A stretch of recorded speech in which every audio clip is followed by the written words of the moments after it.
What it do, y'all? This your man King Eric, the media assassin, coming at y'all with another video. Subscribe, hit the like button for me. So we still mourning the loss of DJ Kay Slay. He passed away last night. I'm looking at the posts coming in. Everybody showing they love. Even my partner T Max, he had a relationship with Kay Slay. And it's just a somber time, man. As I'm looking outside, it's raining hard. It's a reflection of what we feeling like as we prolong and process this information. But I want to take this time to not only, like I said last night, recognize Kay Slay's impact, but for the fact that he's one of the rare entities in this game, man. Slay is one of the rare entities in this game. If you look at his track record, man, he was one of the rare cats that will really put on for not only the young guys, the up and comers, but also the older guys that still had it left. I remember when I got his first album, which I'm gonna be talking about today, and I remember I saw MC Ren and EA Ski on there. I was like, what? How he get them on there? We ain't heard nothing. Cause you know Clue ain't gonna put MC Ren on no joint. Envy ain't putting nobody on. But MC Ren on a DJ Kay Slay tape? Wow. Then he put 3-6 Mafia on Street Sweepers Volume 2. And I was like, wow. Because no disrespect to a lot of New York DJs, but a lot of them niggas won't put no Southern acts on there. Everything that was played, especially with the Clue tapes, they were mostly from the tri-state.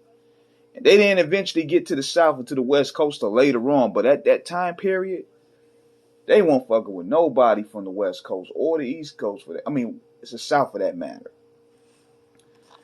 So, going with this video here, I want to talk about that time where Kay Slay played a pivotal role in resurrecting Nas's career. Going back to the battle, because I remember looking at the other day, they showed the footage of Jay performing Takeover. So I figured, hey, let me go in and put on a little what I remember about this time period up there doing this video. So after that, Jay and them was running shit, bro. Rockefeller had that. When you bring Michael Jackson out on the stage, and Michael don't hardly do appearances for nobody, you submitted your legacy. Jay brought Michael Jackson to Summer Jam, and he got at Prodigy and he got at Nas at the same time. And I was like, yo, this may be it for Nas. And P. And then when he put the Summer Jam Square with P up there, I'm like, yo, he probably deaded both of these guys at once. Then we was going to be like, okay, what's the Blueprint album going to sound like? The Blueprint album not only was a classic, got 5 mics in the source, it went gold the first day the towers dropped.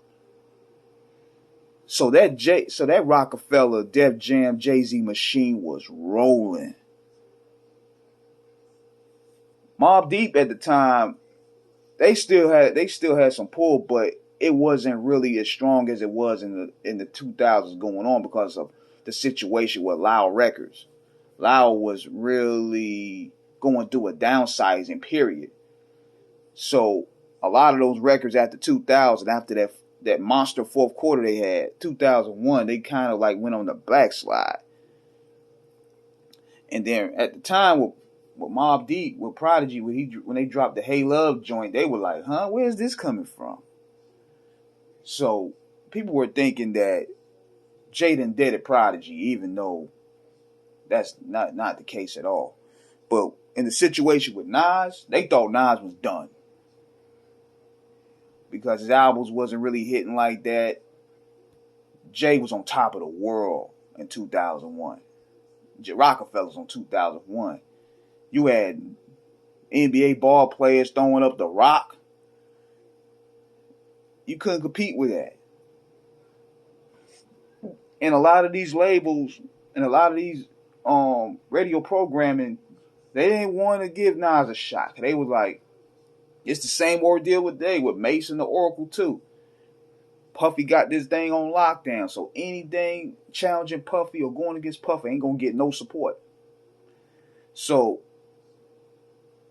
with a lot of these DJs they wanted that Rockefeller exclusive, they wanted that Def Jam exclusive, they want to keep a relationship with them.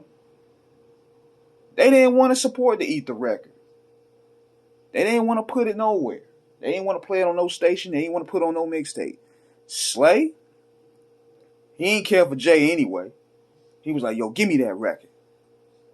So Slay go ahead, put it on the Street Sweepers joint.